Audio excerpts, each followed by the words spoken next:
අපි බලාපොරොත්තු වෙනවා අද දවසේදී නවඩාවින් වාදය ගැන අධ්‍යයනය කරන්න අපි බලාපොරොත්තු වෙන නවඩාවින් වාදය බුදු මාතෘකාව ලියා ගන්න නවඩාවින් වාදය කියලා. විශේෂයෙන්ම නවඩාවින් වාදය ගැන කියන්න වෙන්නේ දැන් අර ඩාවින් වොලස් වාදයේදී අධිජනනය ප්‍රභේදන ඒ වගේම තරංගයේ සහ උචිතෝන්නතිය ඒ වගේම හිතකර ලක්ෂණ ස්වභාවයට ලක්වීම. ඉතින් මේවා තමයි අදාළ වෙච්ච ප්‍රධාන කරුණු හතර ඩාවින් වොලස් වාදයේදී. නමුත් අපිට පේනවා මේ தත්වයටතේ ප්‍රවේණි විද්‍යා පදනමක් තිබුණේ නැහැ කියලා. දැන් මේ වගේ අර ප්‍රභේද නැතිවන අන්දම ඩාවින් වාදයේදී කියලා දෙන්නේ නැහැ. පැහැදිලි කරන්නේ නැහැ. ප්‍රභේද ගැසුරු වෙනස්කම්නේ. මේ වෙනස්කම් හටගන්න විදිහ පිළිබඳ කිසිම මේ හඳුනා දීමක් කරන්නේ නැතුව වෙනස්කම් ගැන කියන. අනිතරම ප්‍රශ්නයක් තියෙන ප්‍රවේණ විද්‍යා දැනුමක් තිබුණේ නැහැ අත්ත වශයෙන්ම ඩාවින් වොලස් දෙදෙනාටම. ඒ නිසා ප්‍රභේද හට ගන්න ආකාරයේ විද්‍යාත්මක පහදා දීමක් කරන්න බැරි වුණා. ඉතින් ඒ යන්නේ අඩුපාඩු වේද වගේම ග්‍රහණ ප්‍රවේණිය කියන ගහන ප්‍රවේණිය ගැනත් අවබෝධයක් තිබුණේ නැහැ හරියට. ඒ නිසා අර මෙන්ඩලීය ප්‍රවේණියයි වගේම ගහන ප්‍රවේණියයි දෙකම සලකලා ඊට පස්සේ වර්ණවාදය පැහැදිලි කිරීමක් තමයි බලාපොරොත්තු වෙන්නේ නවඩාවින් වාදයේදී. ඒ නවඩාවින් වාදයේදී කරන්න යන්නේ ඩාවින් වාදයේම වඩා හොඳට මෙන්ඩලීය ප්‍රවේණිය මෙන්ඩල්ගේ ප්‍රවේණියයි ඒ වගේම ගහන ප්‍රවේණියයි කියන දෙක සම්බන්ධ කරලා තමයි ඒක සලකා බලන්නේ. අපි ඒක සලකන්නේ විතර සමෝදානයක් එකතුවක් කියලා ගන්නෙ. ඉතින් ගහන ප්‍රවේණිය කියලා වෙනම ප්‍රවේණියක් පස්සේ අපි ඉගෙන ගන්නවා. ඒ ගහනයක් ඒ කියන්නේ ජීවීන් කණ්ඩායමක් නෙපි ගහනය කියන එක විශේෂයි. ඒක විශේෂ ජීවීන් කණ්ඩායම ඉසලකන්නේ ගහනයක් කියලා සලකන බලන සරලව ඒ ගහනය තුළ කොහොමද ක්‍රියාත්මක වෙන්නේ ගහනය තුළ වෙනස් වීම ඇති වෙන්නේ කොහොමද කියන තමයි ගහන ප්‍රවේණියෙන් අපි හදාරන්නේ. ඒ පිළිබඳවයි ඒ වගේ මෙන්ඩලීය ප්‍රවේණිය මෙන්ඩල්ගෙන් ගන්න සලකන්නේ අර ආබේනික ලක්ෂණ. පරම්පරාවෙන් පරම්පරාවට ආබේනික ලක්ෂණ අන ආකාරය තමයි පැහැදිලි කරන්නේ මෙන්ඩලීය ප්‍රවේණිය. අනේ මේ ප්‍රවේණිය මෙන්ඩලීය ප්‍රවේණියයි ගහන ප්‍රවේණියයි දෙකම සමෝදානය කරලා ඒ කියන්නේ එකතුවක් වශයෙන් අරගෙන ඒ වර්ණවාදයේ පැහැදිලි කිරීමක් තමයි කරන්නේ මේ නවඩාවින් වාදයේදී. ලියා ගන්න මෙහෙම ඩාවින් සහ වොලස්ගේ ඩාවින් සහ වොලස්ගේ ඩාවින් සහ වොලස්ගේ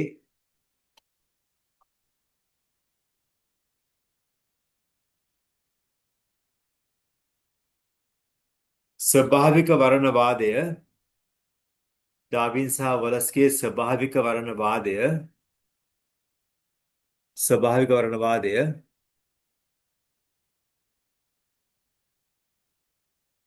කමාවක් දාන්න මෙන්ඩලීය ප්‍රවේණිය සහ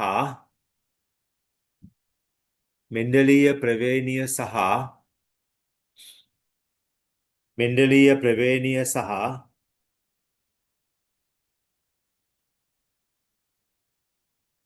ගහන ප්‍රවේණිය පිළිබඳ දැනුම ගහන ප්‍රවේණිය පිළිබඳ දැනුම ගහන ප්‍රවේණිය පිළිබඳ දැනුම සමෝදානය කිරීමෙන් දැනුම සමෝදානය කිරීමෙන් සමෝදානය කියන්නේ එකතු කිරීමෙන් එකතු කරලා තියෙන්නේ සමෝදානය කිරීමෙන් නවඩාවින් වාදය නවඩාවින් වාදය නවඩාවින් වාදය පිළියෙල කර ඇත නවඩාවින් වාදය පිළියෙල කර ඇත පිළියෙල කර ඇත නවඩාවින් වාදය පිළියෙල කර ඇත මේ මෑතක බහුවර මේ මෑතක ස්ට්‍රක්චර් ප්‍රශ්නයක් ආවා මේ නවඩාවින් වාදය සැකසීමේදී සමෝදානය කර ඇති කියන්නේ තත්ත්ව මොනවද කියලා සමෝදානය කළේ මොනවද වර්ණවාදයයි මෙන්ඩලීය ප්‍රවේණියයි ගහන ප්‍රවේණියයි ওই තුනීම සමාකලනයක් නැත්නම් අපි කියනවා සමෝදානය කරාම තමයි නවඩාවින් වාදය කියන එක ඉදිරිපත් කරලා තියෙන්නේ. මේක වඩා කියන්නේ ඩාවින් වොලස් වාදයේම නවීකරණය කරපු අවස්ථාවක් වශයෙන් තමයි සලකන්න පුළුවන් වෙන්නේ නවඩාවින් වාදය. මේ වඩාත් සාර්ථකයි අත වශයෙන්ම නවඩාවින් වාදය පිළිබඳව අධ්‍යයනය කිරීම අපිට ඒක මෙච්චර අධ්‍යයනය කරන්න තියෙන්නේ. ඔය අපි දැන් ගහන ප්‍රවේණිය පස්සේ අධ්‍යයනය කරනවානේ. ඒ වගේම මෙන්ඩලී ප්‍රවේණියත් පසුව අපි අධ්‍යයනය කරනවා. ඒ නිසා අපි දැනට නව ඩාවින්වාදී කියලා සැලකන්නේ මෙන්න මේ ස්වභාව වර්ණවාදයයි මෙන්ඩලී ප්‍රවේණියයි ගහන ප්‍රවේණියයි අදාළ ඒ තත්ත්වයන් තුනේ සමෝදානයක් වශයෙන් තමයි එකතුවක් වශයෙන් තමයි නව ඩාවින්වාදී සැලකන්නේ. අපි ඊළඟ මාතෘකාව ලියා ගන්න කෘතිම සහ ස්වභාවික වර්ගීකරණ ක්‍රම කියලා. මාතෘකාව ලියා ගන්න කෘතිම සහ ස්වභාවික වර්ගීකරණ ක්‍රම. කෘතිම සහ ස්වභාවික වර්ගීකරණ ක්‍රම. වැදගත් මාතෘකාවක් අපි ආරම්භ කරනවා. කෘතිම සහ ස්වභාවික වර්ගීකරණ ක්‍රම. වර්ගීකරණය ගැන මේ අධ්‍යයනය කරන්නේ පැහැදිලි වශයෙන්ම වර්ගීකරණය ගැන. මොකද අපි දන්නවා ජීවීන් අධ්‍යයනය කරන්න ගියාම එකිනෙක ජීවීන් වෙන වශයෙන් අරන් අධ්‍යයනය කිරීම හරිම අසීරුයි කාලයක් විලාක් වැය වෙනවා. ඒ නිසා තමයි මේ සමස්ත වශයෙන් මේ ඇතරම මේ වර්ගීකරණ ක්‍රම වලට සම්බන්ධ කරන්න සිදු වුණේ අධ්‍යයනය කරන්න පහසුවක් ඇති කරගන්න. අධ්‍යයනය කරන්න පහසුයි ක්‍රමවත් ඒක කාණගත කරගත්තම. නැතුව හරි අමාරුයි ජීවියා ගැන වෙනම අධ්‍යයනය කරන්න යන්නේ හරිම අමාරුයි ගොඩාක් කාලය වැය වෙනවා. ඒ වගේම හරිම අසීරු ක්‍රියාකාරීත්වයක් ඒක. විද්‍යාඥයන් පුරුදු වුණා මේ ජීවීන්ව කාණ්ඩ කරලා අධ්‍යයනය කරන්න. ඒක ලේසි කියලා. ඉතින් මුලින් බලමු මේ මොකද්ද වර්ගීකරණයක් කියලා කියන්නේ. ලියාගන්න ප්‍රශ්නයක් ලියාගන්න ප්‍රශ්නයක් ලියාගන්න වර්ගීකරණ යන කුමක්ද කියලා. ප්‍රශ්නයක් ලියාගන්න වර්ගීකරණ යන කුමක්ද කියලා. අදිසත් ඇහෙන්නේ නැත්නම් මට කියන්න ඇහෙන්නේ නැහැ කියලා. වර්ගීකරණ යන කුමක්ද? ප්‍රශ්නක එක වර්ගීකරණය යන කුමක්ද? ඒ අර්ථය ලියාගන්න පිළිතුරු ලියාගන්න පොදු ගති ලක්ෂණ වලට අනුව පොදු ගති ලක්ෂණ වලට අනුව මම ෂෙයා කරලා තියෙන නෝට් එකක් බලන්න. පොදු ගති ලක්ෂණ වලට අනුව ජීවීන් කාණ්ඩ වලට සැකසීම. පොදු ගති ලක්ෂණ අනුව ජීවීන් කාණ්ඩ වලට සැකසීම. පොදු ගති ලක්ෂණ අනුව ජීවීන් කාණ්ඩ වලට සැකසීම. වර්ගීකරණයේ සලකන. ඒදි සලකන්නේ පොදු ගති ලක්ෂණ. පොදුවේ ජීවීන් දක්වන ගති ලක්ෂණ අරගෙන තමයි අපි ජීවීන් කාණ්ඩ වල බෙදා වෙන් කරන්න යන්නේ. එතකොට දැන් මේ සම්බන්ධයෙන් ක්‍රියාත්මක කරන විද්‍යාවක් තියෙනවා. ඒක අපි සලකන්නේ වර්ගීකරණ විද්‍යාව කියලා. ඊළඟ ප්‍රශ්නේ ලියා ගන්න වර්ගීකරණ විද්‍යාව වෙන කුමක්ද කියලා. ඊළඟ ප්‍රශ්නේ ලියා ගන්න වර්ගීකරණ විද්‍යාව වෙන කුමක්ද? වර්ගීකරණ විද්‍යාව වෙන කුමක්ද? අපි ඊළඟ ප්‍රශ්නේ වර්ගීකරණ විද්‍යාව වෙන කුමක්ද? ඒක ටැක්සොනොමි කියලා කියනවා. වර්ගීකරණ විද්‍යාව වෙන කුමක්ද? වර්ගීකරණ විද්‍යාව වෙන කුමක්ද? වෙලින් මේ නෝට් එක බලන්න ඉස්සෙල්ලා ලියන කලින් නෝට් එක බලන්න. වර්ගීකරණය හඳුනා ගැනීම නේද මේ තියෙන්නේ?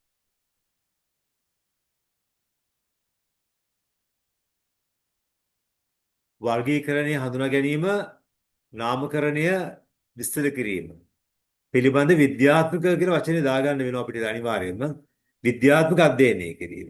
ආයි බලන්න ජීවීන් ගත්තම වර්ගීකරණය කරන්න ඕනේ හඳුනා ගන්න පුළුවන් වෙන්න ඕනේ නාමකරණය කරන්න ඕනේ විස්තර කිරීම කරන්න ඕනේ. ඉතින් මෙන්න මේ පිළිබඳව සලකා බලන විද්‍යාත්මක අධ්‍යයනය සලකනවා අපි වර්ගීකරණ විද්‍යාව කියලා. ඒකේ නම ටැක්සොනොමි. පිළිතුරු ලියා ගන්න දැන් ජීවීන් වර්ගීකරණය පිළිතුරු ලියා ගන්න. ජීවීන් වර්ගීකරණය කමාවක් හඳුනා ගැනීම ජීවීන් වර්ගීකරණය හඳුනා ගැනීම නාමකරණය සහ විස්තර කිරීම.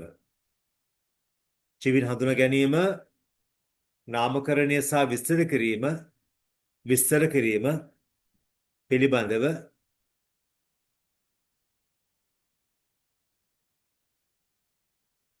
විද්‍යාත්මක අධ්‍යයනය කිරීම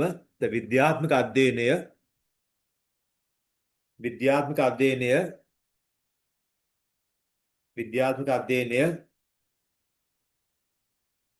වර්ගීකරණ විද්‍යාවසේ සැලකේ. වර්ගීකරණ විද්‍යාවසේ සැලකේ.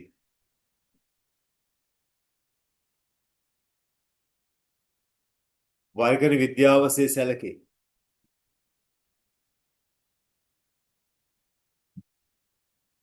ඉතින් එතකොට ඊට පස්සේ තව ප්‍රශ්නයක් ලියා ගන්න. ඊළඟ ප්‍රශ්න ලියා ගන්න.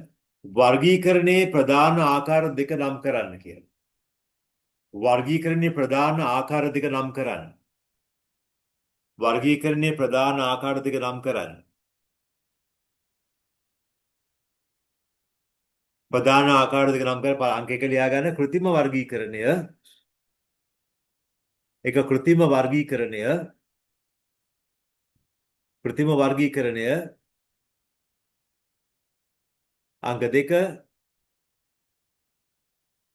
ස්වභාවික වර්ගීකරණය. එක කෘත්‍රිම වර්ගීකරණය. අංක 2 ස්වභාවික වර්ගීකරණය.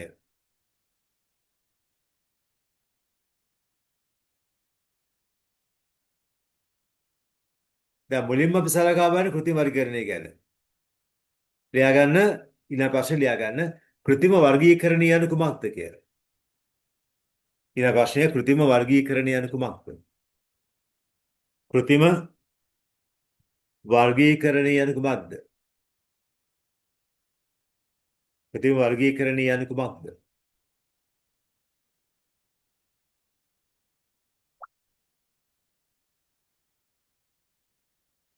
දැන් මෙතෙන්දී ලියන්න එපා අහගන්න. අ, කලින්ම තීරණය කරනවා මේ මොන වගේ ලක්ෂණ සලකා බලන්න කියලා. ඒ ලක්ෂණ කීපයයි සලකා බලන්න පදනම් කරගන්න. ගොඩක් ලක්ෂණ ගන්නේ නැහැ එතෙන්ද. කිසියම් ලක්ෂණ කීපයක් අරගෙන බලනවා මේ කොහොමද මේක බෙදාවින් කරගන්නේ කියලා. දැන් උදාහරණයක් වශයෙන් ගමු. දැන් සතුන් ගත්තම සතුන්ගේ තියෙනවානේ සංචාරන ක්‍රම තියෙනවානේ. සතුන් කොහොමද ගමන් කරන්නේ? සමහර සතුන් ඇවිදගෙන යනවා. සමහර සතුන් බඩ ගාගෙන යනවා. උරගයන් කියලා කියන්නේ. සමහර සතුන් ජලය තුල පිහිනගෙන යනවා. මත්ස්‍යයන් ජලය තුල පිහිනගෙන යනවනේ. සමහර සතුන් වාතයේ පියාසර කරනවා. ඒ කියන්නේ වාතයේ පියාඹනවා, පියාසර කරනවා. එළ පක්ෂීන් කියලා කියනවානේ. සමහරු ඉන්නවා කිරි උරා බිමින් කිරි උරා බිමින් වර්ධනය වෙනවා. ඒගොල්ලෝ චර්යාවක් දක්වන කිරි උරා බනවනේ. අපේ ශීරපායි නැත්නම් මැමේලියාවන් කියලා කියනවා. එයින් බැලුවම කිසියම් චර්යාවක් පදනම් කරගෙන පුළුවන් අපිට සතුණු වර්ගීකරණය කරන්න. ආරම්භයේදී එහෙම දේවල් කරලා තිබුණේ. ඒ ඔක්කොම සලකන්නේ කෘත්‍රිම වර්ගීකරණ කියලා කියන්නේ. දැන් ශාක බෙදන්න පුළුවන් වැදගත්කම අනුවනේ. දැන් අපි ගත්තොත් උදාහරණයක් හැටියට බලමුකෝ අපිට උදාහරණයක් වශයෙන් සලකන්න පුළුවන් මේ ශාකවල ඒකෙත් වැදගත්කම අනුව. සමහර ශාක තියෙනවා ආහාර පිණිස ගන්න පුළුවන්. මොන වගේ ශාකද ඒ තියෙන්නේ? වී තියෙනවා, ඒ වගේම තිරිඟු තියෙනවා නේද? බඩරිඟු තියෙනවා. තව පළතුරු භෝග තියෙනවා. ඒ වෙන පළතුරු භෝගක් තියෙනවා. ඒතර ප්‍රධාන ධාන්‍ය භෝග තියෙනවා. ඒ වගේ පළතුරු භෝග තියෙනවා. ආඹාන්නාසී රඹුටන් වගේ. ඊට අමතරව තව ඖෂධීය ශාක තියෙනවා. කොත්තමල්ලි කියන්නේ රණවරා කොත්තමල්ලි ඒ වගේම ගත්තොත් බැබිල නැත්තම් නෙල්ලි වගේ ඒවා තියෙනවා මේ ඖෂධීය ශාක. දැන් භෝග ශාක තියෙනවා ආහාර පිණිස ගන්න වගේම ඖෂධීය ශාක තියෙනවා. ඒ වගේ තව තියෙනවා අපි ගත්තොත් උද්‍යාන අලංකාරي පිණිස වන ශාක තියෙනවානේ. විසුතුරු ශාක තියෙනවා. ඒ වගේම පුෂ්ප පිපෙන විසුතුරු ශාක තියෙනවා. ඒ වගේම විෂසහිත ශාක තියෙනවා. කණේරු වගේ නැත්නම් නියංගලා වගේ තාම විෂසහිත ශාක තියෙනවා. ඉතින් අපිට මේ විදිහටත් ශාක බෙදන්න පුළුවන් වැදගත්කම අනුව. සමහර ශාක තියෙනවා මේ ගත්තාම ඔය ඉන්ධන දර ලබා ගැනීමට ශාක තියෙනවා රබර් වගේ. ඉතින් ගත්තම ඒ සලකලා තියෙන විතර මේ වැදගත්කම අනුව භාවිතයට ගන්න වැදගත්කම අනුව බෙදන්න පුළුවන්. ඉතින් ඒවත් ඇත්තම කෘතිමයි බැලුවාමනේ. ඒවා කෘතිමයිනේ දැන් උදාහරණයක් මෙහෙම ගමුකෝ. දැන් වවුල දන්නවනේ. වවුල කියන්නේ පියාස කරන ජීවියෙක් නේද? එයා වවුල පියාස කරනවා. හැබැයි ශීරපා ජීවියෙක්. ඒ මැමේලියාවේ. මැමේලියාවේ ඒ නිසා ඒ කිරිග්‍රා භූමිය බීම වෙඩුම් කරනවා. වවුල ශීරපා ජීවියෙක්. ඒ වගේම අර පැත්තෙන් අනිත් පැත්තෙන් බැලුවම වගුරා පියාඹනවා. ඉතින් වගුරා පක්ෂියෙක්සේ ගන්න බෑ. එයාගේ ප්‍රධාන චර්යාව තියෙන ශීලපායි ලක්ෂණය කිරියුරා බින තත්ත්වයේ සබය ශීලපායි ජීවි කියලා කියනවා. දැන් අපි ගමුකෝ උදාහරණයක් තව තියෙනවා නේද? ඔය දැකලා ඇති කළු පාට පක්ෂියෙක් ඉන්නවා.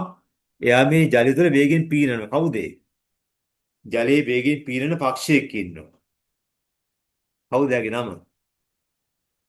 ජලය තුළ වේගෙන් ජලය තුළ පීනනවා. ඒ වගේම ඉදිමහනේදී පියාඹනවා. අපි කොරමනට් කියලා කියන්නේ කවුද ඒ? කළු පාට පක්ෂියෙක් ඉන්නේ. දන්නවද? දියකාවා කියලා පක්ෂියෙක් දන්නවද? දියකාවා. සර් දියකාවද? දියකාවා තමයි. හරි. දියකාවා. දියකාවට ඒ වේගෙන් ජලය තුළ පීනන්න පුළුවන්. වේගෙන් ජලය පීනන මාළු අල්ල ගන්න. වේගෙන් මෙයාට වේගෙන් පුළුවන් පීනන්න. ඒ වගේම එළියට ඇවිල්ලා ජලයට ඇවිල්ලා එයාගේ පියාපත් වේලගෙන පියාපත වේල ගන්න ආලෝකයට ලක් වෙලා ඉන්න ඕනේ. දේකාව. කවිෂත් උත්තර දෙනවා දේකාව කියලා. හරි. පිළිතුර හරි. ඒ දේකාවට පුළුවන්කම තියෙනවා මේ පියාපත් වේලගෙන ඊට පස්සේ පුළුවන් පියාඹන්න. ඉතින් එයා ජලය තුළ පීනන අවස්ථාවේදී පක්ෂියෙක් කියලා එයා මාළුවෙක් කියලා ගන්න බෑනේ. ජලය පීනනකොට එයා මාළුවෙක් නෙවෙයි, මත්ස්‍යයෙක් නෙවෙයි. හැබැයි එයා මේ චර්යාව දක්වන. එයා වාතයේ පියාස කිරීමේදී අපි පක්ෂියෙක් කියලා සැලකනවා. ඒ පක්ෂි ලක්ෂණ තියෙන නිසා දීගා පක්ෂියෙක්සේ සැලකනවා. හැබැයි ජලය තුළ පිහිනීමේදී එයා මත්ස්‍යයෙක් ලෙස පිහිනුවට එයා මත්ස්‍යයෙක්සේ තෝරගන්නේ නැහැ. ඉතින් මේ වගේ ප්‍රශ්න තියෙනවා. කෘත්‍රිම වර්ගීකරණ ක්‍රම ලේසි. අනික තේරුම් ගන්න ඕනේ. කෘත්‍රිම වර්ගීකරණ ලේසි නමුත් භාවිතය පහසුයි. නමුත් විද්‍යාත්මකව සාර්ථක නැහැ. ඒතර විද්‍යාත්මක පදනමක් නැහැ. ඒ නිසා වම් ප්‍රශ්න මතුවෙනවා ජීවීන් බෙදාවෙන් කරන්න ගියාම කෘත්‍රිම වර්ගීකරණය අසාර්ථකයි. නමුත් අපිට යම් අවස්ථාවල කෘත්‍රිම වර්ගීකරණයෙන් කරනවා. මොකද මේ භාවිතය පහසුයි. ඒ වගේම අධ්‍යයනයක් කරන්න අවශ්‍යම තත්ත්වෙදි කෙරෙන්නේ. නමුත් අර විද්‍යාත්මක බැලුවොත් ඒ අධ්‍යයනය කෘත්‍රිම වර්ගීකරණය සාර්ථක නැහැ. සාර්ථක වන්නේ ස්වභාවික වර්ගීකරණය පමණයි. ඒ ස්වභාවික වර්ගීකරණය කරන්න අමාරුයි හැබැයි. මොකද එතෙන්දී අර පොදු ගති ලක්ෂණ සලකා බලන්න ඕනේ. පොදු ගති ලක්ෂණ සලකනවා කියන්නේ එතකොට පරිණාමික සම්බන්ධතා සලකන්න ඕනේ. ආරම්භයේ කොහෙන්ද වෙනස් වෙලාවේ කොහොමද දැන් කොහොමද පවතින්නේ අනාගතේ මොකක් වෙයිද කියන අනේ හැමදේම සලකා බලනවා තමයි බැලීමක් කරනවා මේ ස්වභාවික වර්ගීකරණයේදී. ස්වභාවික වර්ගීකරණය තා සාර්ථකයි. ඒ විද්‍යාත්මක පදනමක් එතන තියෙනවා. නමුත් කරන්න අමාරුයි. සෑහෙන කාලයක් වැය වෙනවා. ඒ වගේම ඒක අත වශයෙන්ම මේක අල්ප අධ්‍යයනයක් කරන්න වෙනවා ස්වභාවික වර්ගීකරණයට.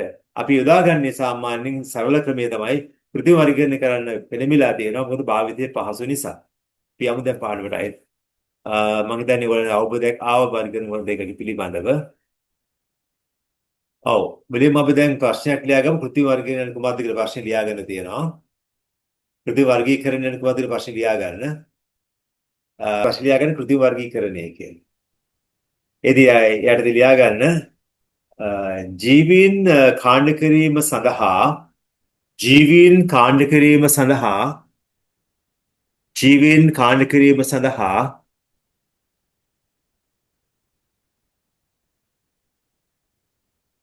කලින් තීරණය කරන ලද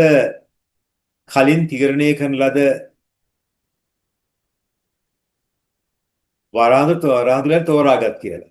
කලින් තීරණය කරන ලද වරාන්දුල තෝරාගත්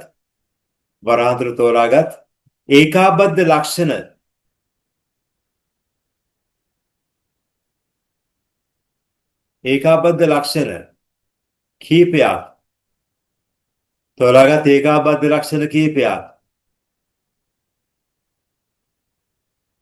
මත පදනම් වූ ඒකාබද්ධ ලක්ෂණ කීපයක් මත පදනම් වූ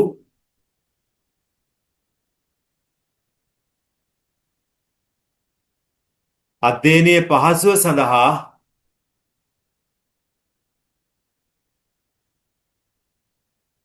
සිදු කෙරෙන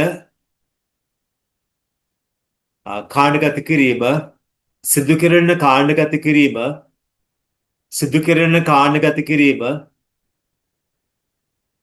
කෘත්‍රිම වර්ගීකරණයේ සැලකේ. සිදු කෙරෙන කාණ්ඩගත කිරීම. Excuse me, sir. Okay. Excuse me, sir. අධ්‍යයනයේ පහසුව සඳහා අධ්‍යයන පහසුව සඳහා අ, සිදු කෙරෙන කාණ්ඩගත කිරීම. සිදු කෙරෙන කාණ්ඩගත කිරීම. සිදු කෙරෙන කාණ්ඩගත කිරීම අපි කෘතිම වර්ගීකරණයේ ලෙස සැලකනවා.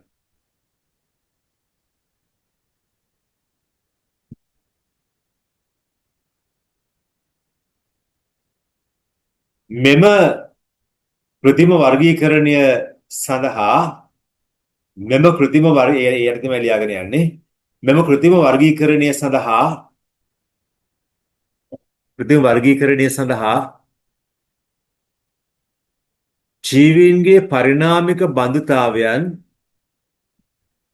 ජීවීන්ගේ පරිණාමික බඳුතාවයන්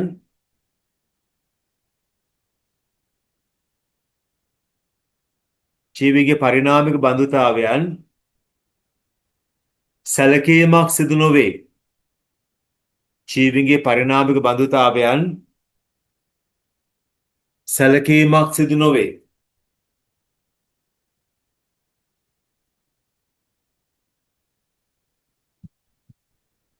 මෙය භාවිත කිරීම පහසුය. මෙය භාවිතා කිරීම සාපේක්ෂව පහසුය. මෙය භාවිතා කිරීම සාපේක්ෂව පහසුය. මේ භාවිතා කිරීම සාපේක්ෂව පහසුය.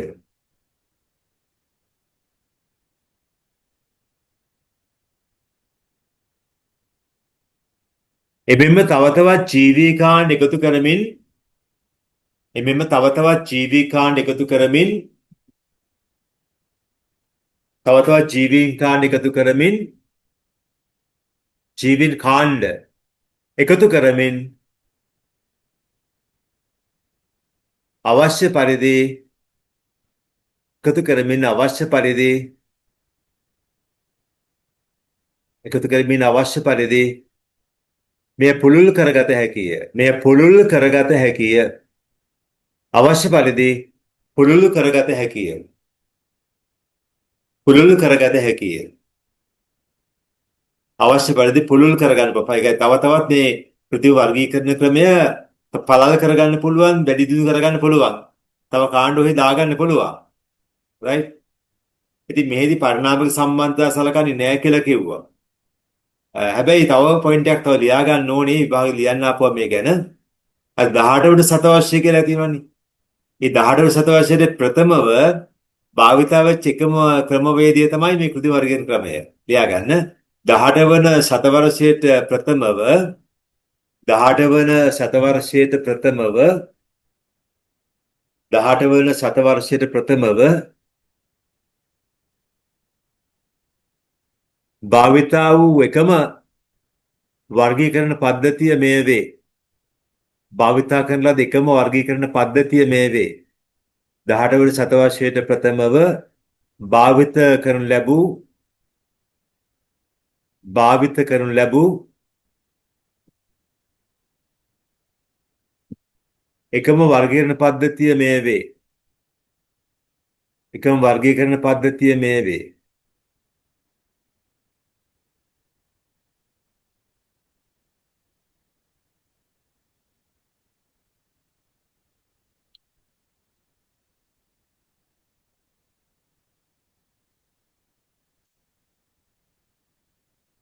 උදාහරණ දෙකක් අපිට ගන්න පුළුවන්. මේ පොතේ උදාහරණ දෙකක් දීලා තියෙනවා බලන්න. නිදසුන් කියලා දීලා තියෙනවා බලන්න. ධාන්‍ය වර්ග, විසිතුරු පැල, ඖෂධ ශාක, විශේෂිත ශාක ලෙස ශාක වර්ග කළ හැකියි. තවත් මෙතන තව කාණ්ඩ දාගන්න පුළුවන්. නේද? ධාන්‍ය වර්ග තියෙනවා, විසිතුරු පැල තියෙනවා, ඖෂධීය ශාක, විශේෂ ශාක. ඉතින් අපිට පෙළම ශාක කියලා දාලා මෙහෙම බෙදා ගන්න පුළුවන්. මෙහෙම පොඩි ඔක ලියන්න මෙන්න මෙහෙමයි. අපි මෙහෙම කරමු. පොඩි විපක් ඇඳ ගමු.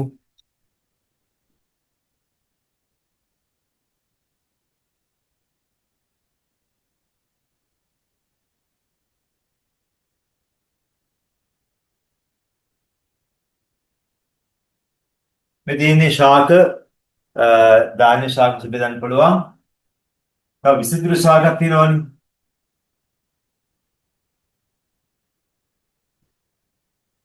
ඒ වගේම විෂ සහිත ශාක තියෙනවා.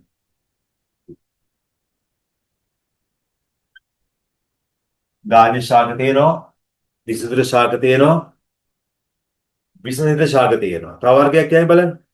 පොතේ තියෙන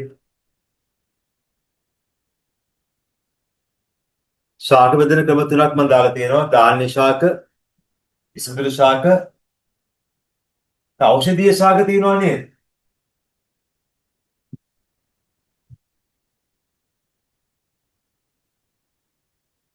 ඖෂධීය ශාක තියෙනවා නේද? දැන් බලන්න මේ තමයි ශාක සම්බන්ධයෙන් සිදු කරන ලද ආරම්භයේ පැවති පෘථිවි වර්ගීකරණ ක්‍රමයක් දාලා තියෙන්නේ.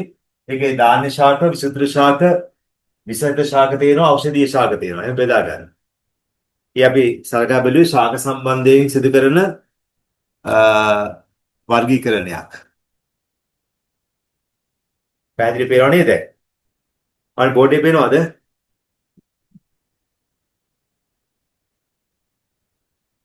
මේ බෝඩ් එකේ පේනවද ඔයගලන්ට?